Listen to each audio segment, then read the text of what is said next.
Justin's Thanksgiving harvest. Cluck, cluck, cluck. The chickens announced the break of dawn, their chorus piercing the quiet of the early morning. Justin's eyes blinked open to the familiar sounds of the farm. He stretched, took a deep breath, and stepped out onto the porch, feeling the cool earth beneath his feet. He chuckled as he thought back to his days in Chicago, where his mornings had begun with the sharp buzz of an old alarm clock. Back then, he'd wake up groggy, already planning out emails and client calls as he made a quick pot of coffee. It was the early 2000s, and every young professional seemed caught up in the dizzying rush to climb the corporate ladder, himself included. With endless hours on calls, rapid shifts in technology, and the looming Y2K buzz still fresh in everyone's minds, life felt like it was constantly speeding forward. That was until one crisp autumn day when his life took an unexpected turn. Justin had joined friends on a weekend trip to a nearby farm for a pumpkin festival, and something about the simplicity of the countryside hit him like a breath of fresh air. As he wandered the fields, he watched families picking pumpkins, kids laughing as they ran through rows of vibrant autumn produce, and a farmer named Gus, who proudly gave him a tour.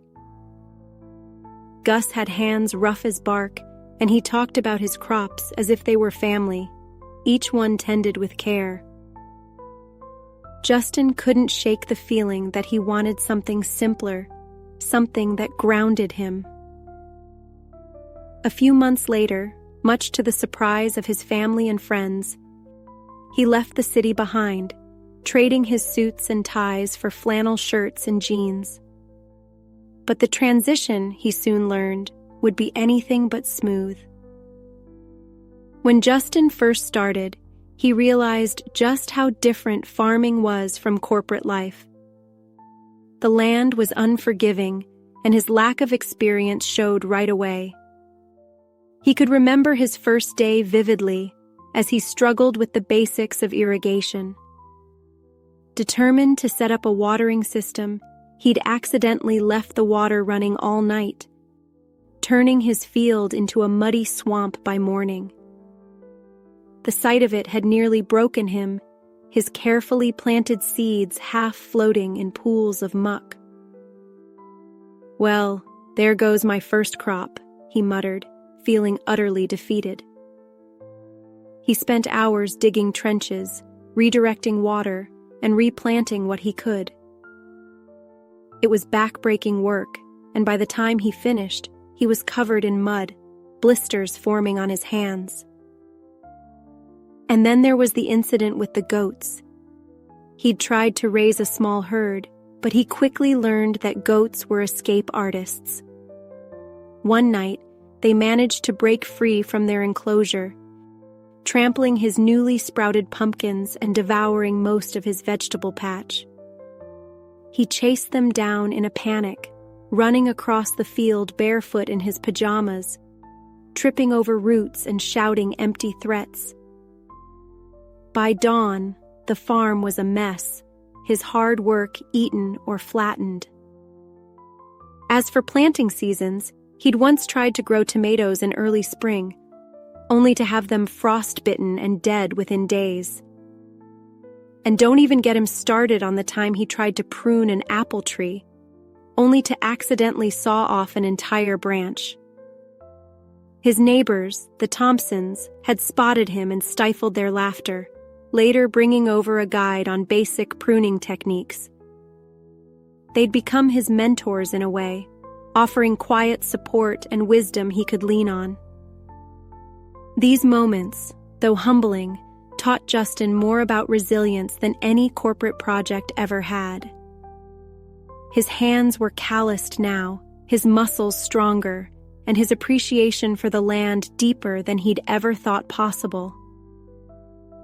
After years of trial and error, this Thanksgiving marked his first true harvest. He had fields of vibrant pumpkins, each one a small victory. They were plump, orange, and round, almost like little suns scattered across his field. He walked among them, placing his hand on each one, marveling at how far he'd come. The memory of the flooded field, the goat disaster, and the frost-bitten tomatoes only made this moment sweeter. Justin wanted to celebrate his harvest with the people who meant the most to him, his family and neighbors who'd supported him along the way. In the days leading up to Thanksgiving, he rolled up his sleeves and turned his kitchen into a baking haven, whipping up pumpkin pies from scratch.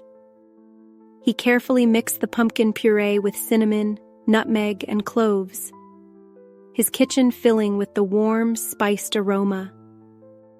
He made pie crusts by hand, pressing them into tin pans, proud of how far his culinary skills had come since moving to the farm.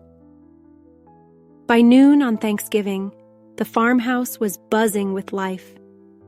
His family had arrived from Chicago, his parents admiring the cozy charm of the farmhouse, and his siblings marveling at the pumpkin fields stretching to the horizon. His mom was the first to slice into the pie, and as she took her first bite, her eyes widened. This is incredible, Justin," she exclaimed, a proud smile spreading across her face.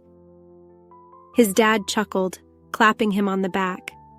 From marketing reports to pumpkin pie, who would have thought? They all laughed, sharing stories of Justin's journey and how none of them would have guessed he'd trade in his office life for a farm. Just as they were settling in, the neighbors began to arrive. Mr. and Mrs. Thompson brought a basket of fresh bread, still warm and dusted with flour.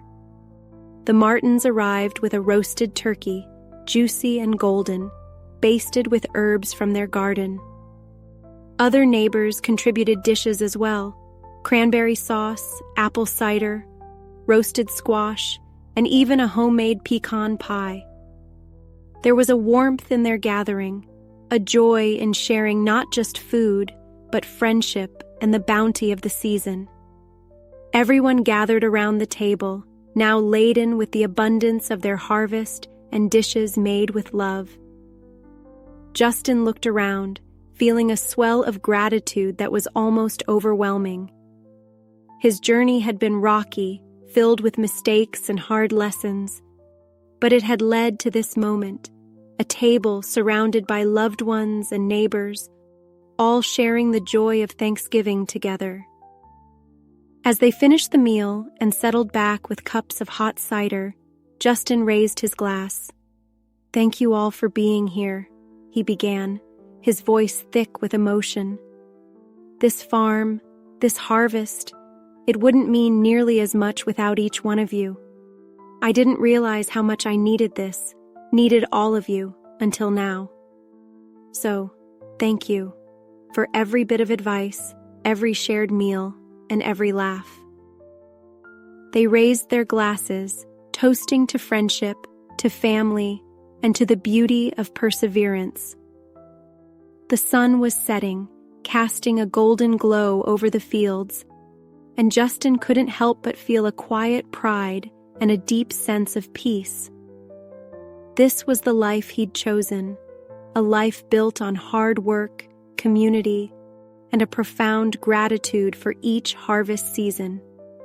And as the laughter and conversation filled the farmhouse, he knew that no matter how many city lights sparkled far away, nothing would ever compare to the warmth of his farm and the love gathered around that table.